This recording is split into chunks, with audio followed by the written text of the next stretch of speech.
Hi everyone, Mary here, down here. Do you see me? You've been listening to my voice, but today's topic is too important for me not to say it face to face. We have talked a lot about the water quality in the Niagara River and Lake Erie watershed and threats to that water quality. Today, we will look at what's being done to protect our freshwater resources and what you can do to help. There are three words I want you to keep in mind today: restore, reduce, and record. If we all focus on these three areas, we will recognize and bring about major changes in our watershed. So what are we restoring? Our watershed has changed drastically since the 1800s. And while we will never return to what it was, we can restore habitats to support local wildlife and recreation. And often these changes also support our local economy and protect our communities from flooding. When we talk about local watershed restoration, especially along the Buffalo and Niagara Rivers, we often hear these two sources of funding: the Great Lakes Legacy Act and the Great Lakes Restoration Initiative. Under these programs, local and governmental organizations come together to restore our watershed.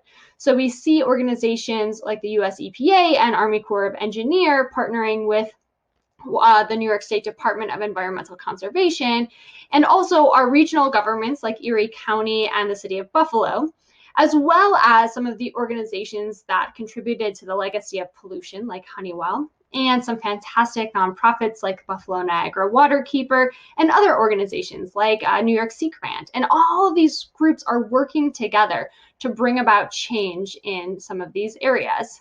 And oh, the changes they have made. Through the Great Lakes Legacy Act and the Great Lakes Restoration Initiative, the Buffalo River, which is a Great Lakes area of concern, has been transformed. Contaminated sediment has been removed from the riverbed. Native plants have been installed in these major restoration projects, and we have seen a huge increase in recreation along the water. And that's not the only Great Lakes Restoration Initiative project in the area. So this map shows projects funded throughout the Great Lakes. And if we zoom into the Niagara River Lake Erie watershed, we can see there's quite a few right here at home.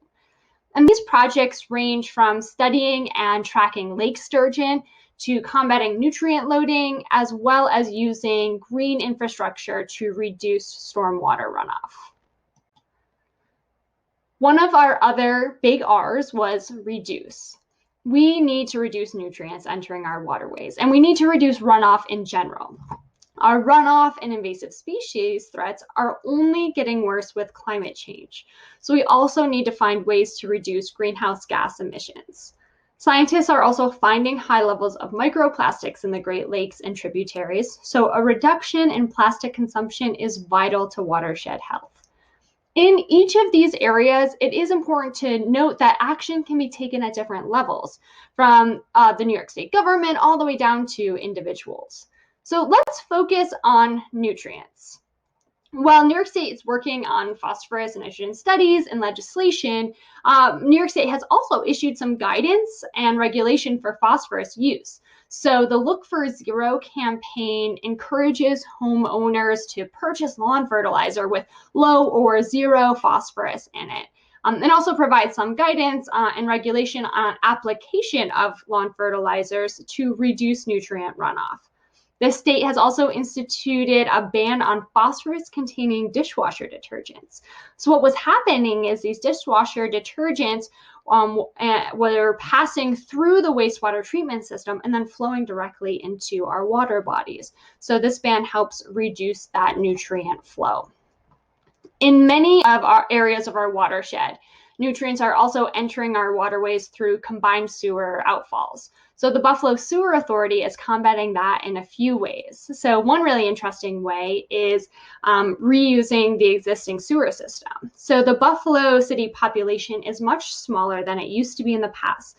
So on a dry day, we're only using the sewers at about 1/6 of the capacity. And so new technology is allowing the sewer authority on wet days when we have a lot of runoff to hold some of that sewer and runoff flow in certain areas of the sewers, and then release it when conditions are drier, and that can be treated. So that's a really interesting use of an existing system and upgrades to an existing system. Buffalo's also implementing a rain check program that works to combat stormwater through green infrastructure, such as permeable pavement and rain gardens that allow water to infiltrate rather than run off, and rain barrels that hold on to rainwater until it can be released on a dry day, or then even used for watering plants.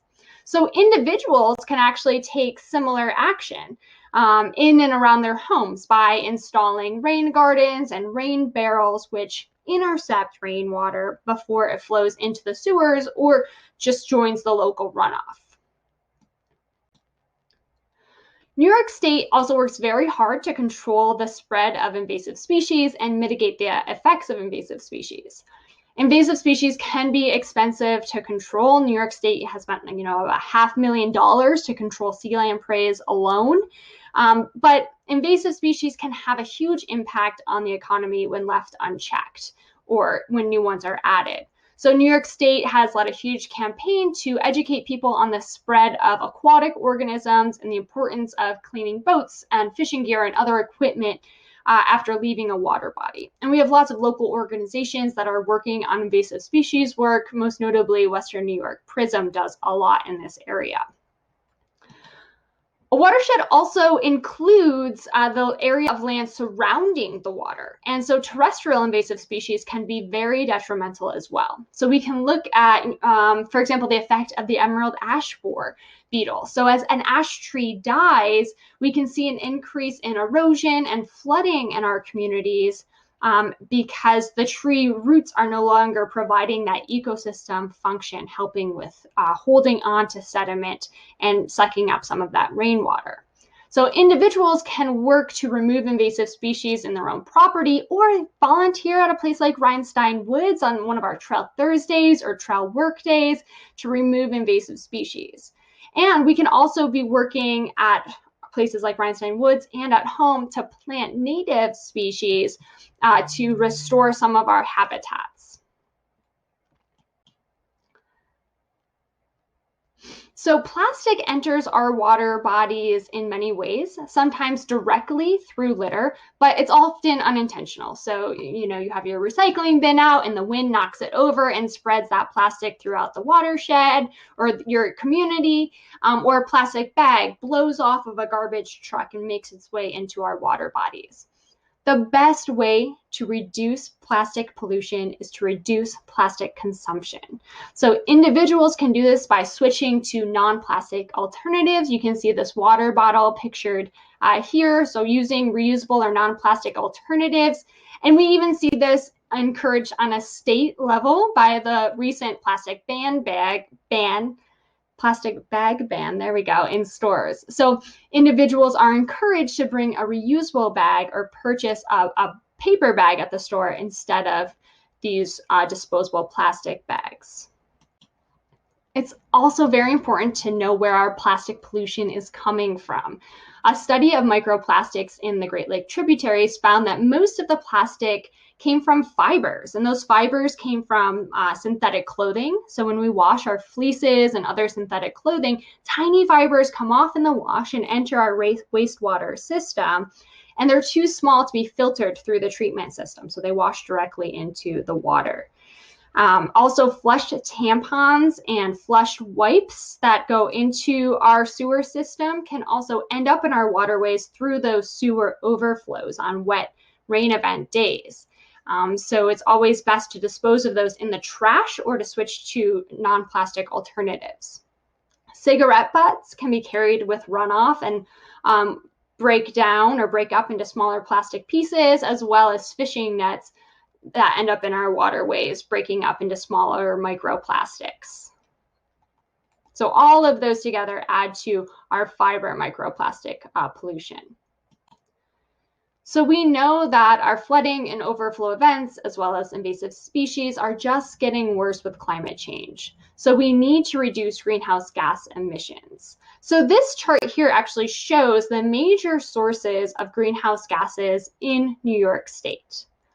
On the state level, there are multiple initiatives to reduce emissions and invest in renewable energy. And you can find out more about this on the DEC webpage. I encourage you to go through there and look through some of these local initiatives and statewide initiatives. As an individual, I encourage you to look at these major categories and think about where you can make changes in your everyday life. We're actually hosting an Earth Day Sustainability Lunch Talk series coming up in April if you're looking for more ideas. And finally, our last R is record. So we need to record changes. We need to know what is changing in our watershed, what threats, what problems do we notice, what improvements do we see. So here at Rhinestone Woods, we're doing this through our annual Day in the Life event, and you can join us. If you're an educator, bring your class. If you're an individual, join us as a volunteer. But that's just one community science program. Here's some of my other favorite initiatives. If you love water, bugs, and getting into the stream like I do, you can become trained as a water assessment by volunteer educators participant. So this is the New York State DEC WAVE program, where community scientists collect macroinvertebrate data for the state. You can also report harmful or potentially harmful algal blooms through the New York State DEC website. And speaking of reporting, Buffalo Niagara Waterkeeper and other local organizations use this Water Reporter app. So community scientists can share water quality observations through that app. I actually use that app for the free Isaac Walton League Salt Watch program. And so they mail me 4 chloride strips a year, and I use them to measure salt levels in my local creek. There's also a lot of community science programs that keep track of seasonal change. I actually love eBird because you can see changes in migration patterns over years just by looking at the birding lists that people submit. So lots of ways to be involved in recording these changes in our watershed. So thank you for joining me this Water Week to learn more about your watershed and how you can become a watershed warrior and help protect it. I look forward to seeing all of you out on the water.